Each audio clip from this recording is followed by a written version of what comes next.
Well, welcome back. Thanks for coming back. And thank you to our bronze sponsor, Lunar Outpost, for your tremendous support of this event. So, as Kirk Shireman said, we got to be adaptive, so we're being adaptive. We have our slides for our Macauley winner, so we are welcoming back to the stage Celvi Lisy to give her presentation. Celvi.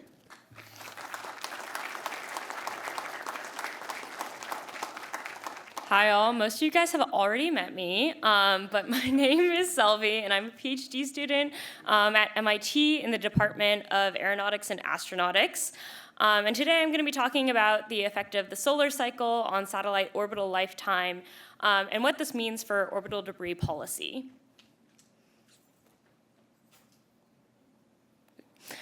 So I'm going to quickly go through a little bit of background and then talk about the methodology, and introduce the case studies that I'm going to present today, and then finally show you my analysis, and from that, the policy recommendations.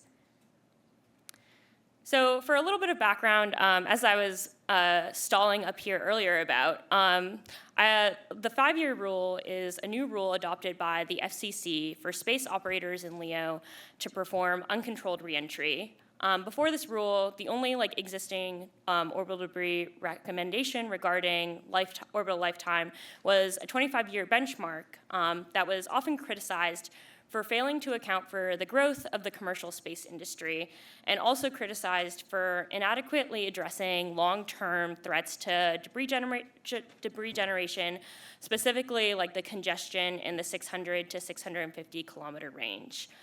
This rule applies to all U.S. licensed systems and systems seeking U.S. market authorization, and has quoted the benefits of reduced costs with fuel, avoided collisions, and as well as technology longevity, and as well as promoting and fostering a long-term space economy.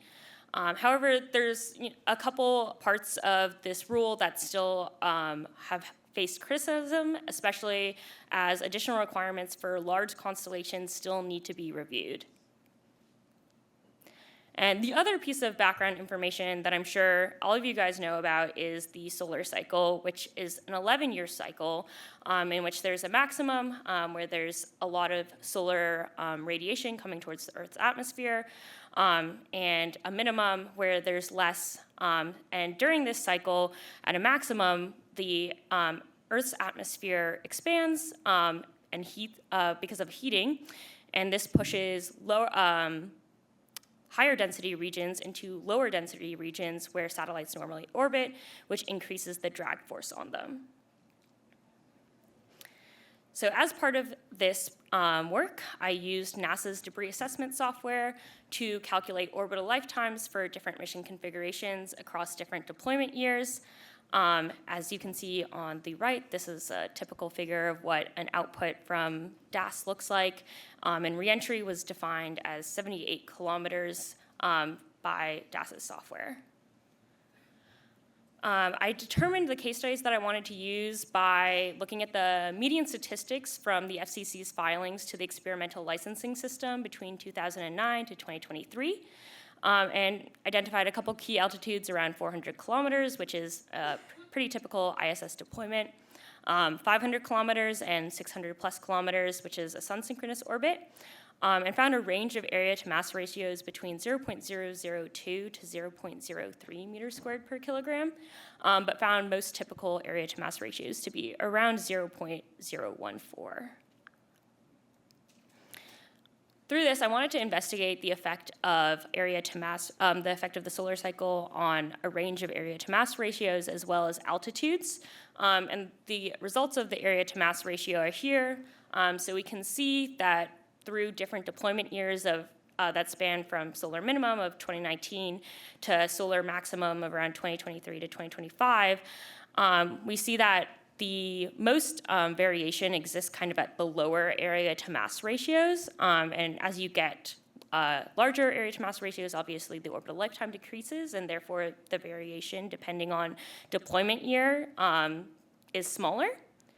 And this relationship is pretty standard, like it makes sense given the laws. But then when we start to look at the orbital lifetime based on altitude across different deployment years, the relationship becomes a little bit more complicated. Once we hit around 500 kilometers, there's no longer a clear trend line in the same way. We can't distinctively say, oh, satellites with this deployment year will definitely deorbit faster than satellites with this deployment year. And this figure here is kind of what inspired me to investigate a little bit further at these higher altitudes. So when we look at 500 kilometers, more specifically, we see that this relationship remains pretty true, where at a solar maximum, we see a minimum in orbital lifetime, and at a minimum in solar flux, we see a maximum in orbital lifetime. But then at the 600 kilometer region, we see that this relationship starts to break down. So the area to mass ratios of typical like 1 and 1.5 U buses have like a relatively standard still. You see at a solar maximum, there's like a slight dip in their orbital lifetime and it hits like a relative minimum. But for 6U and the 0.015 meters squared per kilogram case, we actually don't see that trend happening quite as much, and it doesn't seem to be as in sync with the solar cycle as we would expect it to be. And this effect is largely because when you're at these altitudes, you might survive multiple solar cycles, so you're not necessarily going to be able to predict their relationship quite as linearly. And this analysis led me to some of my policy recommendations, largely coming from the fact that regulation should take into account solar variability in orbital debris mitigation rulings. So the first one is that applicants to the FCC should provide a range of orbital lifetime estimates throughout the solar cycle. It's quite common that your mission is either delayed in launch or production. I'm sure everyone who's worked on a satellite mission knows that, that end date or mission date gets pushed back quite frequently. So because of this, and rather than having the FCC have to request new information or re-examine licenses, applicants should provide a range of orbital lifetime estimates. And then my second recommendation is that the FCC implement a more dynamic licensing ruling with uncertainty intervals.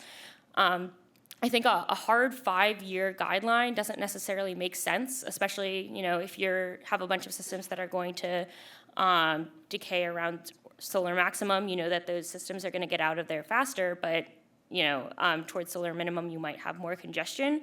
And I think the FCC and other regulators for orbital debris should take into account the fact that the space environment changes and implement more dynamic licensing rulings. And then my final recommendation is that regulators should provide more guidance to operators on how to account for solar variability. Currently, when you apply to the FCC, there's not much guidance on, like how you should do your simulations or submit your lifetime estimates regarding solar variability. And I think that's something that really needs to be established in order to make sure that we're minimizing congestion and that operators are also clear on the processes that are happening throughout the FCC. So thank you so much for listening to my presentation for the second time. And I hope that you guys all have a good rest of your conference.